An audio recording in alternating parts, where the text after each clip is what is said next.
Hello friends, good morning. आशा करता हूँ आप सब अच्छे हैं। आज हम डिस्कस करेंगे एक बहुत ही important topic, comparison of IFRS and US GAAP. IFRS मतलब इंटरनेशनल फाइनेंशियल रिपोर्टिंग स्टैंडर्ड और यूएस गैप मतलब United States generally accepted accounting principle. ये जो आज हम डिस्कस करने वाले हैं ये दो तीन कैटेगरीज में डिस्कस करेंगे। सबसे पहले हम डिफरेंसेस डिस्कस करेंगे, फिर हम दोनों की जो मेन सिमिलरिटीज हैं वो डिस्कस करेंगे और फिर कुछ की पॉइंट्स डिस्कस करेंगे। तो ये जो डॉक्यूमेंट आप देख रहे हैं ये डिटेल में आपको बताएगा कि क्या क्या डिफरेंस हैं, क्या क्या सिमिलरिटीज हैं जो आज की डेट में भी एप्लीकेबल हैं। तो सबसे पहले हम डिफरेंसेस की तरफ चलते हैं आईएफआरएस और यूएस गैप में। सबसे पहला है गवर्निंग बॉडी। आईएफआरएस की जो गवर्निंग बॉडी है वो है इंटरनेशनल अकाउंटिंग स्टैंडर्ड बोर्ड, जो कि लंदन में बैठते हैं, और यूएस गैप जो है वो यूएस में होते हैं, फाइनेंशियल अकाउंटिंग स्टैंडर्ड बोर्ड। जो आईएफआरएस का ओवरऑल अप्रोच है वो है प्रिंसिपल बेस्ड, यानी आईएफआरएस जितने भी आईएफआरएस इशू हैं वो कुछ जनरल प्रिंसिपल्स गाइडलाइंस इशू कर देते हैं। तो हम थोड़ा बहुत ऊपर नीचे इंडस्ट्री कंपनी के हिसाब से एडजस्ट कर सकते हैं, लेकिन उन प्रिंसिपल्स को फॉलो करना होता है। लेकिन जो यूएस गैप है वो रूल्स बेस्ड है, यानी यूएस गैप बहुत ही डिटेल्ड है क्योंकि उसमें हर एक सिनेरियो के लिए एक रूल प्रेस्क्राइब किया है। फॉर एग्जांपल, यदि किसी कंपनी की 1 करोड़ रुपए से ज्यादा रेवेन्यू है तो ये रूल लगेगा, और 2 करोड़ से ज्यादा है तो ये रूल। तो यूएस गैप जो है पूरा रूल बेस्ड है, इसलिए वो बहुत ज्यादा डिटेल्ड है। इन्वेंट्री वैल्यूएशन की यदि बात करें तो आईएफआरएस में लीफो मेथड अलाउड नहीं है, जबकि यूएस गैप में लीफो मेथड अलाउड है। और एक बहुत ही इंपॉर्टेंट पॉइंट, आईएफआरएस जो है वो 140 कंट्री से भी ज्यादा फॉलो कर रहे हैं, और यूएस गैप जो है सिर्फ यूनाइटेड स्टेट फॉलो करता है। अब हम बात करते हैं इन्वेंट्री रिवर्सल की। तो जैसा कि आप जानते हैं, यदि इन्वेंट्री का वैल्यूएशन कम हो जाता है तो हमें उसे राइट डाउन करना पड़ता है, और जो डिफरेंस है वो पीएनएल में लेके जाते हैं। तो आईएफआरएस कहता है कि यदि नेक्स्ट ईयर आपका इन्वेंट्री की वैल्यू बढ़ गई तो आप उसे रिवर्स कर सकते हैं, पीएनएल में इनकम बुक कर सकते हैं। लेकिन यूएस गैप कहता है कि अगर एक बार आपने इन्वेंट्री राइट ऑफ कर दी, चाहे अगले साल उसका प्राइस बढ़ जाए, लेकिन तब भी आप उसको रिवर्स नहीं कर सकते। नेक्स्ट पॉइंट है डेवलपमेंट कॉस्ट। डेवलपमेंट कॉस्ट के बारे में आईएफआरएस कहता है कि उस डेवलपमेंट कॉस्ट को आप कैपिटलाइज कर दीजिए, और यदि क्राइटेरिया मेट करता है और उसे ओवर द पीरियड जब भी वो यूज हो राइट ऑफ कीजिए पीएनएल में। लेकिन यूएस गैप कहता है जैसे ही आप डेवलपमेंट कॉस्ट इंकर करते हैं उसे सीधा पीएनएल में लेके जाएं एज एन एक्सपेंस। अब हम बात करते हैं इंटेंजिबल एसेट्स की।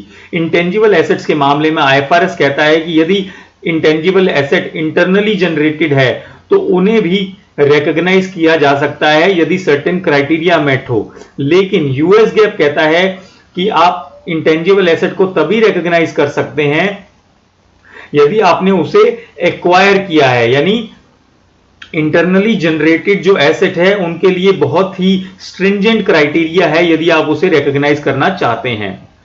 प्रॉपर्टी प्लांट एंड इक्विपमेंट के बारे में यदि बात करें तो आईएफआरएस अलाउ करता है एसेट्स को, यानी पीपीई को रिवैल्यू करना फेयर वैल्यू पर, यदि फेयर वैल्यू रिलायबली मेजर कर सकते हैं।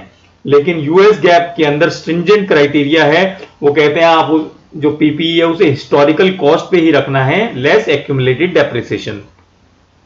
डेप्रिसिएशन मेथोडोलॉजी की यदि बात करें तो आईएफआरएस में कंपोनेंट डेप्रिसिएशन रिक्वायर्ड है, यानी कंपोनेंट बेस्ड डेप्रिसिएशन चाहिए। लेकिन यूएस गैप में कंपोनेंट बेस्ड डेप्रिसिएशन नहीं चाहिए, आप एसेट ऐसे होल डेप्रिशिएट कर सकते हैं। अगर हम इन्वेस्टमेंट प्रॉपर्टी की बात करें तो इन्वेस्टमेंट प्रॉपर्टीज के केस में हम फेयर वैल्यू पे मेजर कर सकते हैं यदि फेयर वैल्यू रिलायबली मेजरेबल है। लेकिन यूएस गैप के केस में हमें एट कॉस्ट मेजर करना है, लेस एक्यूमुलेटेड डेप्रिसिएशन, जैसा कि प्रॉपर्टी प्लांट एंड इक्विपमेंट में किया गया था। तो सेम क्राइटेरिया है यूएस गैप में पीपीई और इन्वेस्टमेंट प्रॉपर्टी में। इंपेयरमेंट की टेस्टिंग कैसे करेंगे? इंपेयरमेंट टेस्टिंग आईएफआरएस में 1 स्टेप अप्रोच है, जबकि यूएस गैप में 2 स्टेप अप्रोच है। गुडविल इंपेयरमेंट के लिए आईएफआरएस में 1 स्टेप अप्रोच है, based on the recoverable amount of cash generating unit. तो जितना कैश जनरेटिंग यूनिट का आरए यानी रिकवरेबल अमाउंट है तो इसका ये 1 स्टेप अप्रोच है, जबकि यूएस गैप में 2 स्टेप अप्रोच है। पहला, आप कंपेयर कीजिए कैरिंग वैल्यू जो उसकी एसेट की है और फेयर वैल्यू, और तब उसके बाद आप लॉस मेजर कीजिए। तो एक 2 स्टेप अप्रोच है।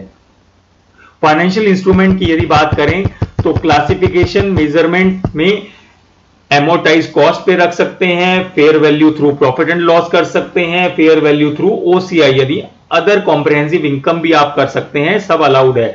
लेकिन यूएस गैप के केस में मोर डिटेल्ड कैटेगरी यानी held to maturity, trading available for sale, बहुत ज्यादा डिटेल्ड कैटेगरी अवेलेबल हैं।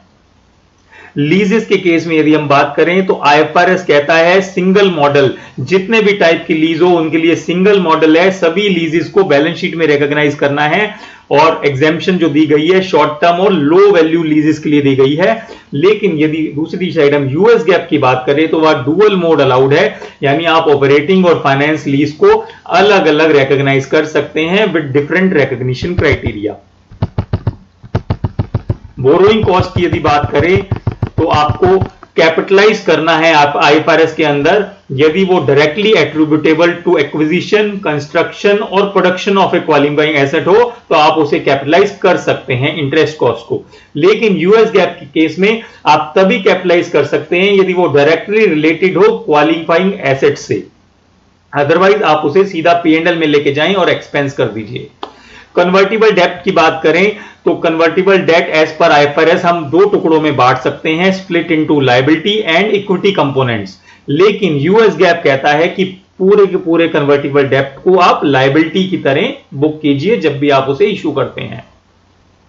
एम्प्लॉय बेनिफिट की यदि बात करें तो डिफाइंड बेनिफिट ऑब्लिगेशन में एक्चुरियल गेन और लॉस को ओसीआई के थ्रू रिकॉग्नाइज किया जाता है, यानी अदर कॉम्प्रिहेंसिव इनकम।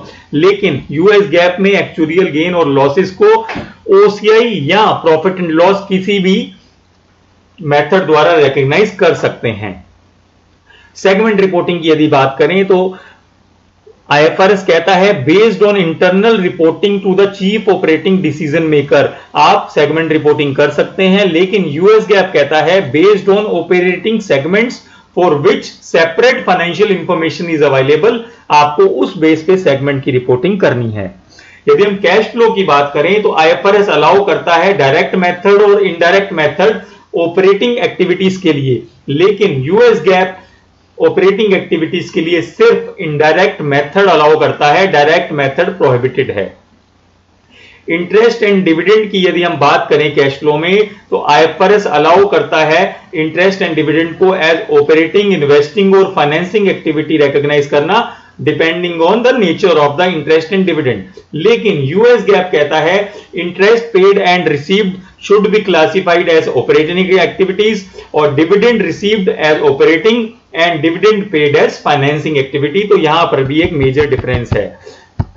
तो आशा करता हूं आपको ये डिफरेंसेस समझ आए होंगे। अब हम सिमिलरिटीज की बात करेंगे कि यूएस गैप और आईएफआरएस में सिमिलरिटीज कहां-कहां हैं।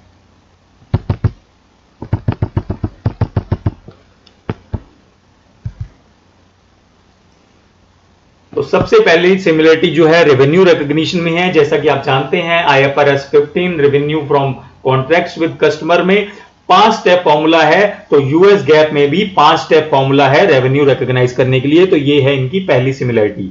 दूसरी सिमिलरिटी है इनकम टैक्स में, जो डेफर्ड टैक्स रिकॉग्नाइज कर सकते हैं, जो टेम्परेरी डिफरेंस होते हैं वो रिकॉग्नाइज कर सकते हैं। Difference between carrying amount of an asset liability and it's tax base, तो यूएस गैप में भी सेम है। डिसकंटिन्यूड ऑपरेशन की यदि बात करें तो component of an entity disposed of और classified as held for sale are separately presented if they represent a major line of business. तो एक एंटिटी जिसका कोई एक कंपोनेंट या पार्ट हमने सेपरेट कर दिया है, डिस्पोज ऑफ कर दिया है और हेल्ड फॉर सेल है, तो उसे हमें सेपरेटली प्रेजेंट करना है। यूएस गैप में भी सिमिलर अप्रोच है। रिसर्च कोर्स की यदि बात करें तो आईएफआरएस और यूएस गैप दोनों ही परमिट करते हैं उसे एक्सपेंस करने के लिए, और उसे आप कैपिटलाइज नहीं कर सकते। यदि हम एक्स्ट्रा ऑर्डिनरी आइटम्स की बात करें तो दोनों ही आईएफआरएस और यूएस गैप में extra ordinary item income state में दिखाने की प्रोहिबिशन है। आप extra ordinary item profit and loss या फाइनेंशियल स्टेटमेंट में शो नहीं कर सकते। अर्निंग पर शेयर की बात करें तो दोनों ही आईएफआरएस और यूएस गैप में basic and diluted EPS calculate करना पड़ता है, और दोनों ही यूएस गैप और आईएफआरएस ये परमिट करते हैं। Fair value measurement, fair value measurement is based on the exit price, the price received to sell an asset और paid to transfer a liability. US GAAP में और आईएफआरएस में fair value की calculation similar है। अब हम कुछ common जो की कंपोनेंट है उसको डिस्कस करते हैं। तो यदि हम ओवरऑल अप्रोच की बात करें आईएफआरएस में, तो आईएफआरएस जो है वो प्रिंसिपल बेस्ड है, जैसा मैंने पहले बताया था, प्रोवाइडिंग जनरल गाइडलाइन, तो थोड़ा ऊपर नीचे हम एडजस्ट कर सकते हैं। लेकिन यूएस गैप जो है मोर रूल बेस्ड है, focusing on specific requirement and detailed rule. Inventory valuation की और रिवर्सल की यदि बात करें तो आईएफआरएस प्रोहिबिट करता है लीफो मेथड और अलाउ करता है इन्वेंट्री राइट डाउन का रिवर्सल करना, जबकि यूएस गैप परमिट करता है लीफो मेथड और रिवर्सल का। जो इन्वेंट्री रिवर्सल है, यदि उसकी वैल्यू बढ़ जाती है अगले सालों में तो उसका रिवर्सल अलाउ नहीं करता है। लीजेस की बात करें तो आईएफआरएस सिंगल मेथड अलाउ करता है आईएफ लीजेस के लिए। ऑपरेटिंग और फाइनेंस लीज जैसी कोई चीज नहीं है आईएफआरएस में, लेकिन यूएस गैप में आप दोनों को अलग अलग बुक कर सकते हैं। कैश फ्लो स्टेटमेंट की यदि बात करें तो कैश फ्लो स्टेटमेंट जो है फ्लेक्सिबिलिटी ऑफर करता है क्लासिफिकेशन मेथड में, जबकि यूएस गैप जो है इनडायरेक्ट मेथड प्रेस्क्राइब करता है ऑपरेटिंग एक्टिविटीज के लिए और बहुत ही उनका रिजिड क्लासिफिकेशन है इंटरेस्ट और डिविडेंड की यदि बात करें तो दोस्तों आशा करता हूं आपको आईएफआरएस और यूएस गैप में जो डिफरेंसेस हैं, सिमिलरिटीज हैं और जो की सिनेरियोज है वो समझ आ गए होंगे और आप इस इंफॉर्मेशन को ज्यादा से ज्यादा लोगों से शेयर करेंगे ताकि सभी तक हम ये नॉलेज पहुंचा सकें। और यदि आपको ये वीडियो अच्छा लगे तो इसे लाइक करें, सब्सक्राइब करें और लोगों से भी शेयर करें। आपको कोई भी क्वेश्चन है तो आप कमेंट्स में पूछ सकते हैं, मैं आपकी हेल्प करने के लिए हमेशा रेडी हूं।